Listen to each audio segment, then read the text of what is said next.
things one should do to start part-time farming? Now I do part-time farming for 3 reasons. Today though I live in Bangalore, about 80% of the time, the ghee, the butter and vegetables, greens, fruits, I get it from my own farm. I get decent income of tax-free money. In a year if I can make about 40 lakh rupees from farming, which is totally tax-free. My father was into farming. He is into farming even today. He is anyway cultivated. So I just started purchasing land parcel around that place instead of purchasing elsewhere. It's very costly close to Bangalore. Yes. Purchasing 5 acres is very costly. Same money I can buy actually 20 acres in my homeland. When you take up the farmland, a lot of these people who are earning well, software engineers, business people, professionals when they buy it, they think it's for retirement, it's for the future. Let it come, whatever it is. Don't do it. You bought a land, plan it well. Yeah. It should give you income. It will give you income. A teacher in Lucknow earns 1.5 lakhs per year from his teaching job. But he earns 30 lakhs per year from his part-time farming by just working on the weekends in his farm. A lady in Pune earns 1 crore from 1 acre of her farmland. Isn't it time to start part-time farming? If you are also thinking of venturing back into your roots, this is the video for you. Today here I have with me the CEO and founder of Indian Money, Mr. C.S. Sudheer, who also hails from a farming family. Hello sir. Hello. Welcome back to our series of videos which we shoot with you, and let me tell you that whenever I shoot a video with you, I share it with my friends. They get one new idea in life. Very nice. Good to hear that. So as we know that you also hail from a farming family. I'm also a part-time farmer. Yes, you are also a part-time farmer, and in one of the video you have given us really good insights on how to modernize the farming. So today the topic of this video is, what are the tips with which one can start the part-time farming? Like the top things one should do to start part-time farming. See, I think first thing we need to understand what is part-time farming. Yes. You own a piece of land, and this piece of land, whether it's 1 acre, 10 acre, 100 acres, but you are also busy in your profession or business. In my case, I'm running my own business. I'm busy in this, but then I get some time during the day to follow up, catch up with my team there back in my farm, and probably once in a while I visit there, and I do part-time farming. Now I do part-time farming for 3 reasons. So how to do it we'll discuss later. Yes. First thing here is, why do I do part-time farming? First thing here is, I am able to grow my fruits, vegetables, fresh, and whatever we consume back at home, it's all fresh from my farm. Yes.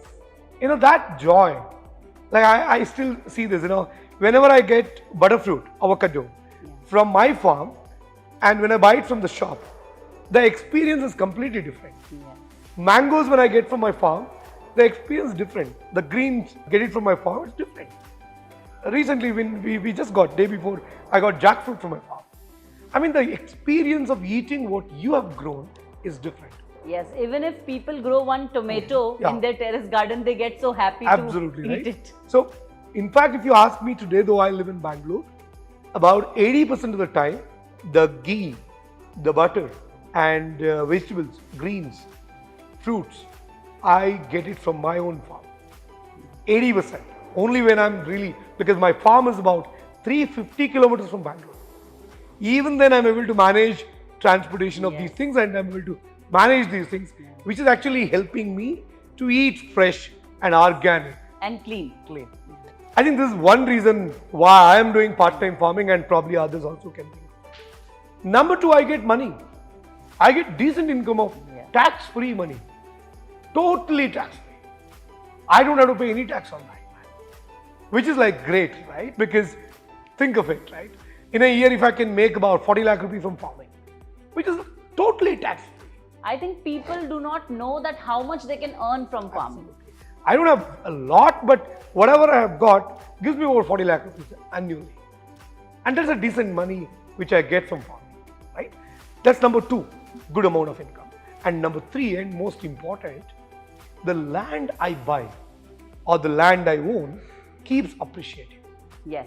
I'll tell you, about 10 years back, the land which was valued about 2-3 lakh rupee per acre is worth about 15-20 lakh rupee today.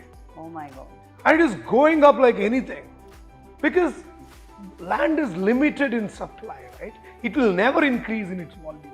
Yeah. But Right? people will keep increasing. And the population is increasing, income is increasing, which means people will start investing in land, which means the land rates will go up. So these are the 3 reasons why I opted for part-time farming, and most of the people who are doing it, when I speak to them, they echo the same, right? So now if you talk to me about, if you ask me how to start, where to start, are the tips to start, I can probably share my journey instead of giving something else. The first thing I looked at was, in my case, is this place convenient for me? I said my farmhouse is 350 kilometers from Bangalore. Yes. The reason I started doing that there because I have got my ancestral property there. My father was into farming. He is into farming even today. Yes. He is anyway cultivated. So I just started purchasing land parcel around that place instead of purchasing elsewhere because management is very easy. So I suggest all my friends who want to get into part-time farming, as much as possible, start part-time farming in your place, village. Yes, if you are from a farming family. Yes. In your hometown or village. If you're not from farming family, can you start it from a place where you have your relative or a very good friend? Somebody you know in that village. Because what happens when you venture into a very new village, where you have absolutely no roots, no connections, the chances of those villagers taking you for a ride is very high. I'll quote you a simple example. A friend of mine bought some land in a village. He had no connections, no roots. He started cultivating these teak wood plants and they grew up very fast. About 6 years, those poles became very good. And then one day he went there to see that the entire 2 acre, there was not even one pole, one tree. Not even one tree? Not even one. Everything was chopped up by the farmers there, the villagers there. They took away all that. Because they thought, hey, this guy has come from different place and he's doing it here. Now, there was no CCTV then. And even if he had it, these guys, how do you trace? That would have been an issue. So, my suggestion here is, as much as possible, try and find a connection, a route. I'm very sure, we all are social animals. We've got so many connections in different places. Tomorrow, assume I want to buy a bigger place, bigger farmland. See, if you're purchasing, let's say, 100-acre estate, 200-acre estate, then it's okay. Yeah. Where you buy doesn't matter because you got your own team, you'll have everything of your own, you'll have big team to manage it. If you're purchasing 1, 2, 3, 5 acres, if you buy it in some completely new place where there is no connection, where you have no roots, you will have problems there. So that's the first tip I want to give. The second suggestion I've got is, as much as possible, buy it in a close by area. Yes, so that you not very far, so you can visit after. Like in my case, 350 kilometers it is, but then still it is about 4.5 to 5 hour journey. Now the roads are getting better. Hopefully, if that happens, I can travel in about 4 hours. Yeah, one can travel every weekend if it's 350 Absolutely. kilometers. 4 hours is like decent. If it is too far, that's going to be tough.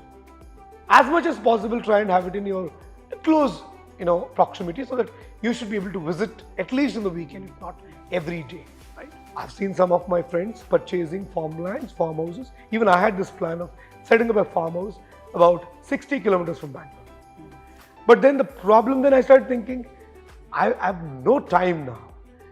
Going and visiting there is going to be tough. It's very costly close to Bangalore. Yes. Purchasing 5 acres is very costly here. Same money I can buy actually 20 acres in my homeland. Oh no, my village. A little far. My village basically, right? So what I thought is, if I purchase here, I will not be able to manage. My father can manage back in my hometown. But if you're somebody where your parents also live with you in the city, then you buy it somewhere close to your city. 60 kilometers, 70 kilometers. So basically, within 100 kilometers. Yeah. So basically, if you have someone in your hometown, your village, then you can operate from there. But if your parents are also living with you, you try and buy as nearby you as possible, so that you Absolutely. can go and manage. Absolutely. That's the next aspect. And the third part, which is the third tip which I want to give you is, when you take up the farmland, a lot of these people who are earning well, software engineers, business people, professionals, when they buy it, they think it's for retirement, it's for the future. Let it come, whatever it is. Don't do it. You bought a land, plan it well. Yes. It should give you income. It will give you income. Just because you've got money today, you're earning money, don't spend on it. Earn from it. Yes. You should use your farmland to earn money, not to spend your money. Right? I do that. For me, my farmland, my farmhouse, basically my farm is a source of income. It is not just for recreation. Alternative source of Right? income. Absolutely. It gives me additional income. Right? How do you do that? You have to sit and plan your farm. See, if you buy a 30-40 plot, a site, how do you plan it? You sit and plan it, what to construct. A full, this architect constructs a full map, and the which room will be where, what will be the height, width, everything. Correct? But then, why not similar planning for your 2-acre farm, 3-acre farm? You have to plan what should be in the boundary, the fencing part. I normally grow these, plantation crops, the things which make sense in the long run for timber. Yes. Teak wood plants, things like that in the boundary, the fencing. Second, the landscaping. And where all can I use fruits plantation, fruits, right? And then where all can I grow some vegetables, the greens? Should I get into even poultry farming, sheep and goat farming, dairy farming? Do I have a connectivity to the city where I can sell this stuff? You have to plan everything. See, if possible, for example, if you're staying very close to city, assume, if you want to set up a farmhouse 60 kilometers from the city, 50 kilometers. What I would do is I would set up a small 10 by 10 or a 10 by 20 shop in city to sell all my produce directly here. Yeah. I would not sell it to any middleman. You'll sell it yourself. Absolutely. I'll hire somebody to run this shop because I'm going to definitely make at least 5 times more money. Yeah, I think it makes sense that if your farm is just 60 kilometers away, why to give it to someone else and the middleman will earn the money? Absolutely, right? Yeah. So it makes a total sense there. The fourth important tip here is, once you plan everything, you know what to do, you've planned everything. How do you fund it? What is a funding plan? I know a lot of people, their break even happens. The operating break even happens after 5 years. Why? You have made your investment in purchasing farmland. Once you buy it, you should start making, at least the break even should happen within the 3rd month or 6th month. You can actually opt for long-term crops. But then in the meantime, start with short-term crops as well, which gives you income in the short term. Yeah. So if not 6 months, worst case a year, you should plan for break even, which is super important. Many people are not even thinking from that direction. You can achieve actually break even within 1 year, especially when you go for organic farming. Your input cost is very low. I don't buy chemical fertilizers. I don't buy all these costly pesticides and things like that. Because of that, my input costs are very low. I do everything organic. And organic is in demand. When you Absolutely. go and sell it, it's in demand these days. Absolutely. So that's the next aspect to be considered. So you start achieving break even in the 6th month or worst case within 1 year. So you plan it well. Absolutely. And the 5th one, which is again very important, which most of the farmers, they fail to consider, market linkage. I said, okay, fine. You have to have market linkage. You set up your own shop, but everyone can't do it. So have you understood what has got demand there? How are you going to sell? Many farmers start cultivation just because they know to do it, not because it has got demand. Yes. Never make that mistake. Understand the market. I think people should plan it backwards. Absolutely. What is in demand? How will I do it? And now let me do it. What people do is let me grow this because my ancestors are growing it, then later on I'll think how to sell it. Correct. That's not the right way. So if you can understand the market linkage, what has got demand? What is that I'll be able to sell? What is that people are ready to pay for? Then I'll be able to start profitable farming. I think these 5 aspects if they consider, then they'll be able to start with part-time farming profitably. Once you start, what matters is maintenance. So when I talk about maintenance, there will be leakages in terms of, I told you about how people may come and, rob your farm as well. Yes. That can happen. But how do you control all that? Use technology. Have CCTV. Have a proper fencing. Have control systems. For water, you can probably have sprinklers or drip irrigation system, right? Or probably, you can actually control your pump sets, motor. Yes. From your mobile app. Yeah. These days technology is so advanced that one can actually set up a modern farm, as you always say. Absolutely. You can even have an attendance system for your laborers. Yes. You can even ask them for report end of the day.